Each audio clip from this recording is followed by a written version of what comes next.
তাসরিকু তোমরা চুরি করবে না, বায়াত হও। ওয়ালা তাজিনু তোমরা ব্যভিচার করবে না, জিনা করবে না, বায়াত হও। জিনা কারে কয়? মানে আমাদের মাথায় একটা এসে পড়ে যে জিনা মনে হয় ওইটা। না না, সহিহ বুখারী 6612 নম্বর হাদিস। ক্বালা রাসূলুল্লাহ সাল্লাল্লাহু আলাইহি ওয়াসাল্লাম ইন্নাল্লাহা কাতাবা আলা ইবনি আদম হাজ্জাহু মিনাজ জিনা আদরাকা যালিকা লা মাহালা। সমস্ত আদম সন্তান, আমি আপনি আলেম জাহেল সবাইকে আল্লাহ জিনা নামক পরীক্ষা দ্বারা পরীক্ষা করবেন। এই পরীক্ষায় সময় পড়তে হবে ফাজিনাল লিসান আল মানতিক, জবানের জিনা হলো কথা বলা। যেই নারীর সাথে দেখা দেওয়া হারাম, এই নারীর সাথে সরাসরি কথা বলাও হারাম। সরাসরি কথা বলা মোবাইলে, এটা আসতে হইলো কেন? যেই নারীর সাথে সরাসরি দেখা দেওয়া হারাম, এই নারীর সাথে সরাসরি কথা বলা মোবাইলে, হ্যাঁ জোরে বলেন, মোবাইলে। তাহলে জিনাল লিসান আল মানতিক, মুখের জিনা হলো কথা বলা। ওয়াজিনাল আইনি আন নাজরু, চোখের জিনা হলো দেখা। চোখের জিনা দেখা। ওয়ান্নাফসু তামান্না ওয়া তাশতাহি, রং নাম্বারে একটা মেয়ের সাথে কথা বললেন, বলার পর বালিশে মাথা লাগিয়ে চিন্তা করতেছেন, না জানি মেয়েটা দেখতে কেমন। আল্লাহ নবী কয় অন্তরের জিনা করলা। এটা অন্তরের জিনা। এটা কিসের জিনা? অন্তরের জিনা। তো এই জাতীয় জিনা মনে হয় পুরো এলাকায় স্মার্টফোন তো চালানি না, এটা হওয়ারও সম্ভাবনা নাই। তাহলে রাসূল সাল্লাল্লাহু আলাইহি সাল্লাম বললেন, 1 নাম্বার শিরক করবে না, 2 নাম্বার চুরি করবে না, 3 নাম্বার জিনা করবে না। তাহলে জিনা এগুলাও জিনা। হেঁটে হেঁটে কোনো নারীর দিকে যাওয়া পায়ের জিনা, কোনো নারীর শরীর স্পর্শ করতে যাওয়া হাতের জিনা, চ্যাটিং করা কোনো নারীর সাথে মোবাইলে, এটাও হাতের জিনা। অবৈধভাবে কোনো নারীর সাথে চ্যাটিং করা অপ্রয়োজনীয়, এটা হাতের জিনা। এটার জিনা হাতের জিনা, হ্যাঁ হাতের জিনা। এই জিনার মধ্যে লিপ্ত হওয়া যাবে না। এটা রাসূল সাল্লাল্লাহু আলাইহি ওয়াসাল্লাম ওয়াদাবদ্ধ। ওয়ালা তাকতুলু আওলাদাকুম, তোমরা তোমাদের সন্তান হত্যা করবে না। ওয়ালা তাতুনা বিবুহতান তাফতারুনাহু বাইনা আইদিকুম, নিজেরা বানিয়ে মিথ্যা কথা বলবে না। আপনারা অনেক কিছু বানিয়ে বলে ফেলেন, ইমাম সাহেবের নামে বলে ফেলেন, মুয়াজ্জিনের নামে বলে ফেলেন, এলাকার একটা ভালো মানুষের নামে একটা খারাপ কথা রটায়া দিলেন। এটা করা যাবে না। নবীজি বলছেন ওয়ালা তাসুনি ফি মারুফ, নেক কাজে তোমরা আমার নাফরমানি করবা না। তাহলে রাসূল সাল্লাল্লাহু আলাইহি সাল্লামকে আল্লাহ যা দিয়েছেন এটা গ্রহণ করা, যা থেকে নিষেধ করেছেন এটা থেকে বিরত থাকা। এখন বলেন তো রাসূল সাল্লাল্লাহু আলাইহি সাল্লাম আমাদেরকে কয়টা জিনিস দিয়ে গেছে? 2টা। প্রথমে বলছে সব নবীরা তার উম্মতকে 2টা বিষয় বলে, ভালো গুণগুলা জানায় দেয়, খারাপ জিনিসগুলা থেকে সতর্ক করে। এখন এই ভালো আর খারাপগুলো আমরা পামু কই? বলেন, যে জিনিসের মধ্যে পাবো এই জিনিসের নাম বলেন কোরআন সুন্নাহ। বলেন কোরআন সুন্নাহ। এখন বলেন তো নবীর যা কথা মানবো আমরা আর যা থেকে বিরত থাকবো, এটা কয় জায়গায় পাবো? 1 নাম্বার, 2 নাম্বার সুন্নাহ। মনে থাকবে তো? হ্যাঁ।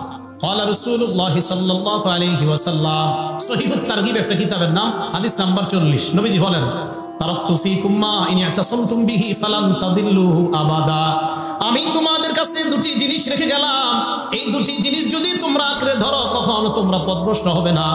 1 নাম্বার কিতাব আল্লাহ, আল্লাহর কোরআন। 2 নাম্বার সুন্নাত রাসূলি, রাসূল সাল্লাল্লাহু আলাইহি ওয়াসাল্লামের সুন্নাত। বলেন 1 নাম্বার আল্লাহ, 2 নাম্বার রাসূলের সুন্নাত। এখন এইগুলো আমি কেন বলতেছি? হ্যাঁ, বলার কারণ কি? বলার কারণটা হলো ইবনে মাজার 12 নাম্বার হাদিস। বলেন কিতাবটার নাম ইবনে মাজা। কোন কিতাব? হাদিস নাম্বার 12। নবীজি সাল্লাল্লাহু আলাইহি সাল্লাম বলেন ইউশিকুর রাজুলু মুত্তাকিয়ান আলা আরিকাতি, এমন একটা জামানা আসবে যে জামানায় মানুষ সিংহাসনের মধ্যে ভাব নিয়ে বসবে, সিংহাসনের ভাব নিয়ে বসা থাকবে। ইউহাদ্দাসু বিহাদিসিন মিন্নি, আমার হাদিস তার সামনে পেশ করা হবে। হাদিস পেশ করার পর ওই লোক বলবে বাইনানা ওয়া বাইনাকুম কিতাবুল্লাহ, আমাদের মাঝে আল্লাহর কোরআন থাকতে হাদিসের কি প্রয়োজন? কোরআন থাকতে হাদিসের, এইটা বলার জন্য আমি এতগুলো কথা বলছি। নবীজিকে যা, নবীজি আমাদেরকে যা দিবে আমরা গ্রহণ করবো, ওয়াদা করছি। এখন হাদিস কে দিছে? আরে হাদিস কে দিছে? নবীজি। আমাদেরকে হাদিসগুলো কে দিয়েছেন? নবীজি। তো এই পণ্ডিতের সামনে হাদিস পেশ করলে বলে আমাদের মাঝে কোরআন আছে, কোরআন থাকতে হাদিসের কি প্রয়োজন? আমার নবী যখন নাকি বর্তমান জামানায় কেউ বলে কোরআন থাকতে হাদিসের কি প্রয়োজন, এই কথা বলার সাথে সাথে আমি আরিফ বিন হাবিবের ঈমান আরো বেড়ে যায় আমার নবীর কথার সত্যতার প্রতি। কারণ নবী 1500 বছর আগে বলছে তোমার মতো মূর্খের যে আবির্ভাব ঘটবে, তুমি বলবা কোরআন থাকতে হাদিসের কি প্রয়োজন, তুমি যে এরকম আসবা দুনিয়াতে, এটা নবী 1500 বছর আগে জানায় দিয়েছে। তাই নবীর কথার প্রতি ঈমান আরো বাইরে গেছে। নবীজি বলেন এমন একটা জামানা আসবে যে জামানায় এইভাবে মানুষ বসা থাকবে, তার সামনে হাদিস পেশ করা হলে সে বলবে কোরআন থাকতে আবার হাদিসের কি প্রয়োজন, এই কথা বলবে। আর কি যুক্তি দিবে? ফামা ওয়াজাদনা ফীহি মিন হারামিন হারামনা, কোরআনে যেটা হারাম এটাই তো হারাম। ওয়া মা ওয়াজাদনা ফীহি মিন হালালিন ইস্তাহলালনা, কোরআনের হালালকে হারাম হালাল মানলাম। আচ্ছা বলেন তো আমরা মুসলমানরা কোরআনের হারামকে হারাম মানি কিনা? কোরআনের হালালকে হালাল মানি কিনা? তো ওই লোক যুক্তি দিয়ে আপনারা বুঝাবে কোরআনের হারামকে হারাম মানি, কোরআনের হালালকে হালাল মানি, হাদিসের কি প্রয়োজন, এই যুক্তি আপনাকে দিবে। তখন আপনি পাল্টা প্রশ্ন করবেন, ভাই কোরআনের মধ্যে আছে রুকু করো, কোরআনের মধ্যে আছে সিজদা করো, ইয়া আইয়ুহাল্লাযীনা আমানুর কাউ, হে ঈমানদারগণ তোমরা রুকু করো, ওয়াসজুদু সিজদা করো। কোরআনের মধ্যে নাই 4 রাকাত যোহর করো, এটা কোরআনে। ফজর 2 রাকাত ফরজ, এটা কোরআনে নাই। আসর 4 রাকাত ফরজ, এটা কোরআনে নাই। মাগরিব 3 রাকাত ফরজ, এটা কোরআনে নাই। এশা 4 রাকাত ফরজ, এটা কোরআনে নাই। কোরআনে আছে নামাজ পড়ো, কোরআনে আছে রুকু করো, কোরআনে আছে সিজদা করো। হাদিসের মধ্যে আছে নামাজ এইভাবে পড়ো, হাদিসের মধ্যে আছে ফজর এইভাবে পড়ো। অতএব শুধু কোরআন আর শুধু হাদিস, একটা বাদ দিয়ে আরেকটা মানার নাম মুনাফিক মার্কা ঈমানদার। তাহলে কোরআন হাদিস একটা বাদ দিয়ে আরেকটা না, উভয়টা। মাশাআল্লাহ, তো বুঝে আসছে। কোরআনে আছে রুকু করো, কিন্তু কিভাবে করবেন এটা কোরআনে নাই। কোরআনে আছে সিজদা করো, কিভাবে সিজদা করবেন এটা কোরআনে নেই, এটা হাদিসে আছে। তাহলে কোরআন হাদিস উভয়টা মানতে হবে। সূরা নিসা আছে ফানকিহু মা তাবা লাকুম মিনান নিসা, নারীদের মধ্য থেকে যাদেরকে পছন্দ হয় তাদেরকে বিয়ে করো, এটা কোরআনে আছে। সূরা নূরের মধ্যে আছে ওয়ানকিহুল আয়ামাত, তোমাদের মধ্যে যারা বিবাহ করতে পারে না, যারা এখনো বিবাহ করে নাই, যাদের বিয়ে হয় নাই নারী পুরুষ, তাদের বিয়ে করায় দাও। সূরা নিসা আছে বিয়ে করো, সূরা নূরে আছে বিয়ে করাও। কিভাবে বিয়ে করাইবা এটা কোরআনে কোথাও লেখা নেই। এই যে দুইজন বসবে, বসার পরে একজনে ইজাব বলবে, আরেকজন কবুল বলবে, এত টাকা দেন মোহরের বাবদ তোমাকে প্রস্তাব করলাম, তুমি রাজি থাকলে কবুল বলো, এটা কোরআনে কোথাও লেখা নাই। কোরআনে আছে বিয়ে করো, কোরআনে আছে বিয়ে করাও, হাদিসে আছে কিভাবে বিয়ে করাও। তাহলে কোরআন হাদিস না কোরআন হাদিস দুইটা, এই তো বুঝে আসছে আপনাদের। তাহলে একটা বাদ দিয়ে আরেকটা। তো নবীজি 1500 বছর আগে বলছে একটা দলের আবির্ভাব ঘটবে, তারা বলবে শুধু কোরআন মানলেই চলবে, হাদিস মানার কোনো দরকার নাই। রাসূল আকরাম সাল্লাল্লাহু আলাইহি সাল্লামের এই ব্যাপারে আল্লাহ কোরআনে বলছে, নবী যা দিয়েছে এটা গ্রহণ করো। বলেন আমাদের নবী আমাদেরকে শুধু কোরআন দিছে না কোরআন সুন্নাহ দুইটা দিছে? মাশাআল্লাহ, বুঝে আসছে সবার। এই জিনিস দুইটাই আমরা গ্রহণ করব, এটা রাসূল সাল্লাল্লাহু আলাইহি সাল্লাম আমাদেরকে দিয়েছেন, আর আমরাও কোরআনে ওয়াদা করছি। আল্লাহ এটাই বলতেছে, আল্লাযীনা ইয়ানকুদুনা আহদাল্লাহি মিন বাদি মিসাকি, যারা আল্লাহর সাথে কৃত ওয়াদা ভঙ্গ করে। আল্লাহ আমরা ওয়াদা করছি আপনার নবী যা দিবে তা গ্রহণ করব, এই ওয়াদা আমরা ভঙ্গকারী হব না, আর ওয়াদা ভঙ্গকারী হলে আমরা ফাসিক হয়ে যাব। নাউজুবিল্লাহ। মালাকুল মাউত একজন, আজরাইল উনি লিডার, ওনার অধীনে কোটি কোটি ফেরেশতা কাজ করে। সুবহানাল্লাহ। মালাকুল মাউত তার সামনে আসার পর ওই ঈমানদার মারা যাবে, তার একদম মাথার কাছে বসে, মাথার কাছে বসার পর ঈমানদারকে ডাক দেয়, ইয়া তুহান নাফসুল হামিদা, হে প্রশংসনীয় আত্মা। সুবহানাল্লাহ। উখরুজি, তুমি বের হও, ইলা রাব্বিক রাদিন আনকি বাইনি, ভগবান তুমি এমন রবের দিকে বের হও যে রব তোমার উপর সন্তুষ্ট, তোমার উপর অসন্তুষ্ট না, তাড়াতাড়ি তুমি বের হও। হাদিসে আসছে, ইলা রাব্বিক রাদিন আনকি বাইনি ওয়া মাগফিরাতিন মিনাল্লাহ। ওই নফসটাকে মালাকুল মাউত বের করতে করতে কয়শো সংবাদ দিয়ে দাও, আল্লাহ তোমার জিন্দেগীর সব গুনাহগুলো মাফ করে দিয়েছে। আসো আসো। ঈমানদারের আত্মাটা যখন বের করার পর মালাকুল মাউত আত্মাটা তার হাতের মধ্যে চোখের পলক পরিমাণ রাখতে পারে না। মালাকুল মাউত চায় আত্মাটা, ঈমানদারের আত্মাটা আমি কারোর কাছে দিব না, কিন্তু ঈমানদারের সামনে হাজার হাজার ফেরেশতারা কয় আত্মা আমাদের কাছে দিয়ে দেন। আর ঈমানদারের আত্মা নিয়ে কারাকারি লেগে যায়, কে ঈমানদারের আত্মাটা নিবে এই নিয়ে কারাকারি লেগে যায়। মালিশ আজকে মাথাটা লাগায় চিন্তা করেন, আমার আপনার আত্মা এইভাবে হয় কি হয় না, চিন্তার বিষয়। ঈমানদারের আত্মা সামনে ফেরেশতারা আমাদের কাছে দিয়ে দেন। হাদিসের মধ্যে আসছে ফেরেশতাদের কাছে দুইটা জিনিস আছে। এক নাম্বার মারুন কাফুর মিন আনফানিল জান্নাহ, জান্নাতের কাফনের কাপড় বিছায় কয় ও মালাকুল মাউত ঈমানদারের আত্মাটা এই জান্নাতের কাপড়ের মধ্যে দিয়ে দেন। জান্নাতের কাফনের কাপড়। মুসনাদে আহমদ হাদিস নাম্বার 18557 নম্বর হাদিস। আবু দাউদ হাদিসটা সংক্ষেপে আসছে, এই হাদিসের মান সহিহ, সহিহুল জামিউ আছে, নাসিরউদ্দিন আলবানী যে কিতাব লেখছে ওখানে আসছে। তাদের আলে হাদিস বাইরেও এই হাদিস নিতে পারেন, শর্ট টেনশন কিছু নেই। তো রাসূল করিম সাল্লাল্লাহু আলাইহি ওয়াসাল্লাম বলেন, মালাকুল মাউত যারা সামনে যে ফেরেশতারা হাজার হাজার, তারা জান্নাতের কাফনের কাপড়টা বিছায় কয় আত্মাটা এই জায়গায় দাও।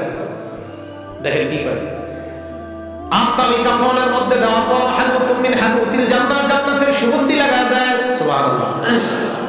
সুগন্ধি লাগায় ঈমানদারের আত্মাটা এইভাবে পেঁচানোর পর আত্মা নিয়ে যখন ফেরেশতারা ফাসআদুনা বিহা ইলাস সামা, আল্লাহর আসমানের দিকে তারা রওনা হয়ে যায়। আসমান, প্রথম আসমানের কাছে যাওয়ার আগে অন্যান্য হাজার হাজার ফেরেশতারা যাদের সামনে দিয়ে নিয়ে যায়। হাদিসের মধ্যে আসছে যার সামনে ফেরেশতারাই কয়টা কার আত্মা কোথায় নিয়ে যাও? আত্মা বহনকারী ফেরেশতারা কয় ফুলান ইবনে ফুলান, এটা উমকের আত্মা অমুক জায়গায় নিয়ে যায়। ভালুকার উমকের আত্মা, উমকের সন্তান, উমকের আত্মা। এই ফেরেশতারা কয় তোমরা কিভাবে বুঝতে পারলা? কয় আমরা এমন সুন্দর একটা গ্রাম পাইলাম, এত সুন্দর গ্রাম এই দুনিয়ার অন্য কোথাও আমরা পাইলাম।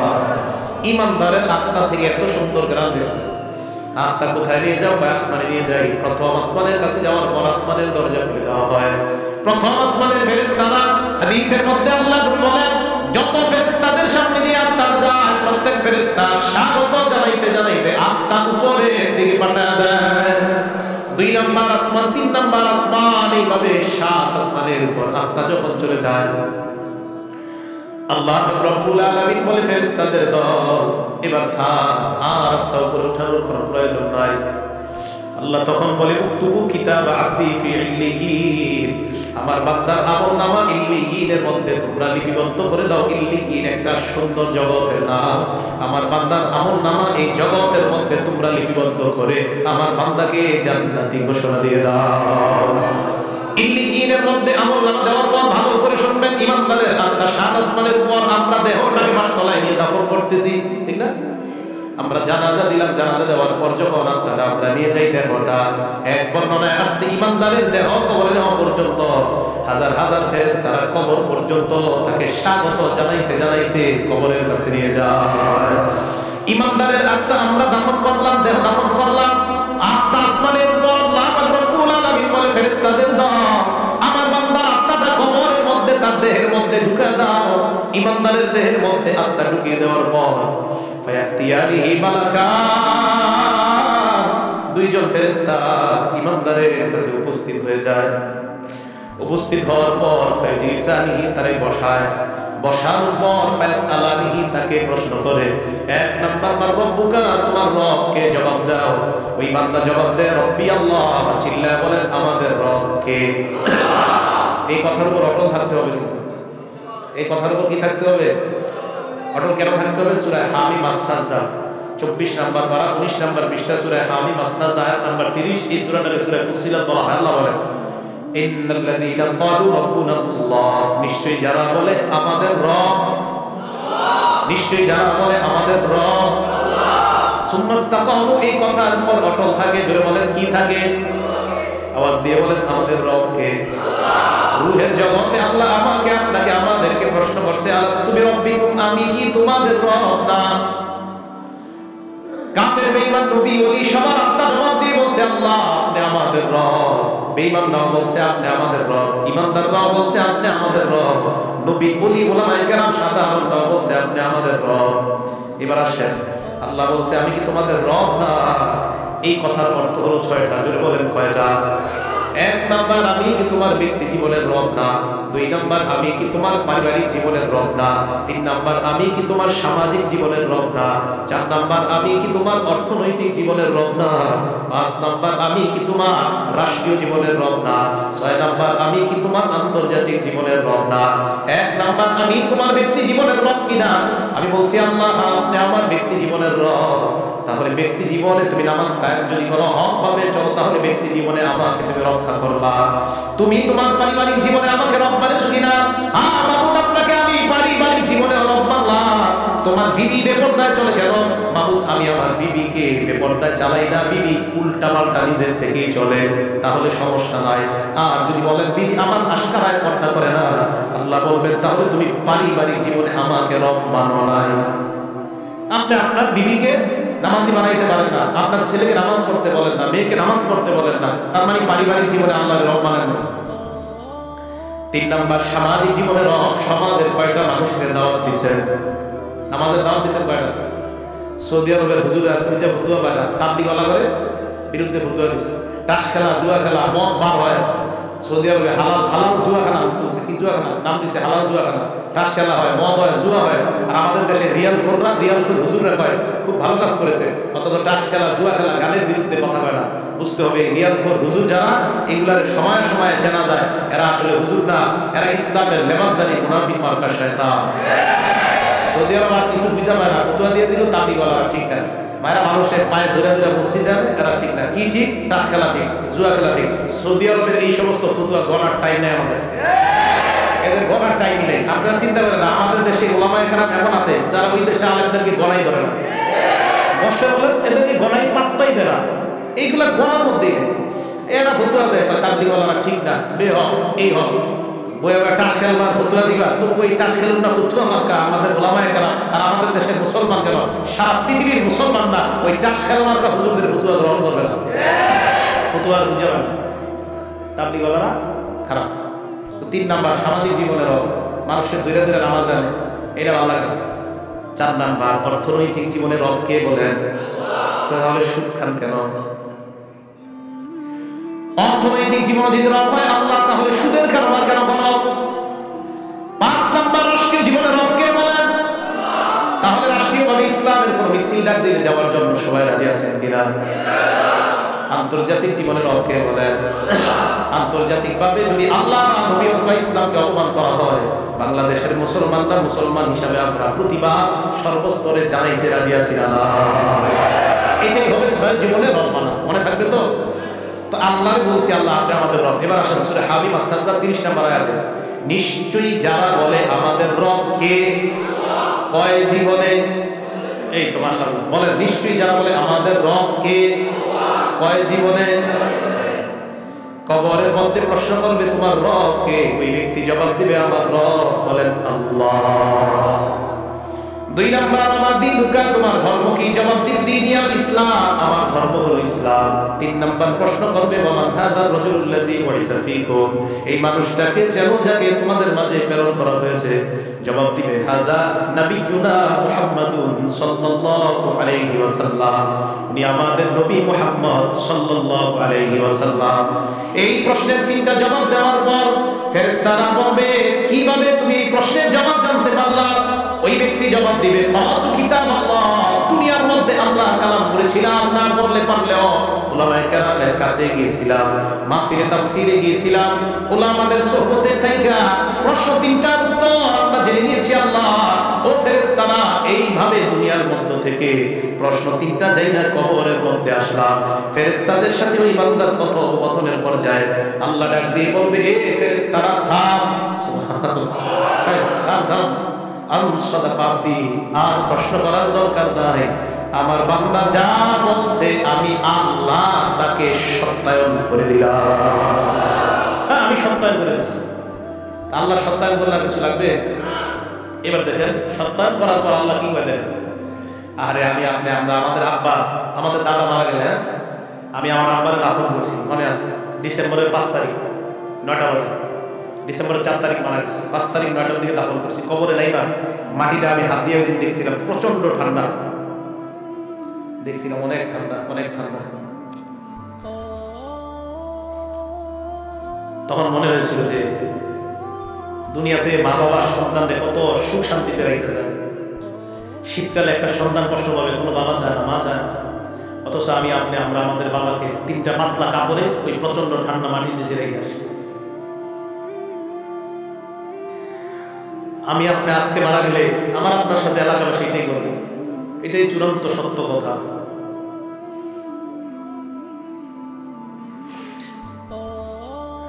মারা যাওয়াটাই চূড়ান্ত সত্য কথা, মারা থেকে কেউ বাঁচতে পারবে না। আল্লাহ ডাক দিয়ে বলবে আফরিশুহু মিনাল জান্নাহ, আমার বান্দারে পাতলা পোশাকে দুনিয়ার মানুষ কবর দিছে, তারা জান্নাতের পোশাক পরায় দাও।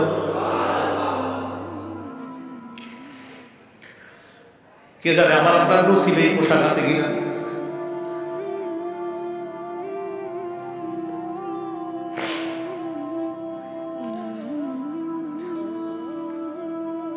এই কথা বলার পর আল্লাহ বলবেন আফরিশুহু মিনাল জান্নাহ ওয়া আলবিসুহু মিনাল জান্নাহ, প্রথমে বলবেন আমার বান্দার কবরটা জান্নাতের বিছানা বিছায় দাও, ওয়া আলবিসুহু মিনাল জান্নাহ, তার শরীরে জান্নাতের পোশাক পরায় দাও।